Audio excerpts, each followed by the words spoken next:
नमस्कार मित्रांनो, मी बहार सूर्यवंशी. मित्रांनो, नववीतलं प्रेमसुद्धा तुम्हाला आयुष्यात धोका देतं. मला एका पत्नी पीडिताचा फोन आलेला. ठीक आहे, 9वीतलं प्रेम त्याचं.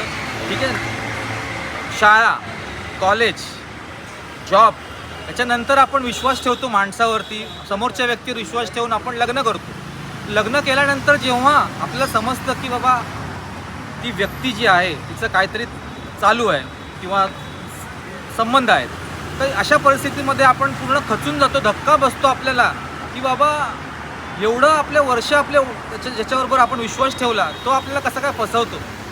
तर मी असं बोलत नाही की बाबा 100% त्या बाईची चुकी आहे किंवा ह्याची पण काहीतरी काय ना काय असेल चुकी, त्यांचे वैचारिक मतभेद झाले असतील.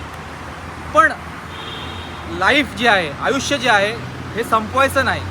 कधीही काही झालं तरी आत्महत्या करू नका, हेच सांगतोय मी. त्याला पण मी हेच सांगितलं की आपल्याला जे आयुष्य मिळालेलं आहे आपल्या आईवडिलांमुळे मिळालेलं आहे आणि हे आयुष्य खूप सुंदर आहे. त्याला मार्गदर्शन केलेलं आहे मी, काय काय करायचं, काय काय स्वतःला कसं सुरक्षित करायचं. तर आयुष्य खूप सुंदर आहे, तेच सांगायचा प्रयत्न करतोय मी की 9वीतलं प्रेमसुद्धा दगा देतं. तर कोणावर प्रेम असेल तर चेक करत राहा, बघा काय होतं आहे काय नाही, आणि त्याच्यानंतरच लग्न करा. ठीक आहे, टिप्स आवडली असेल तर शेअर करा, लाईक करा. जय हिंद, जय महाराष्ट्र.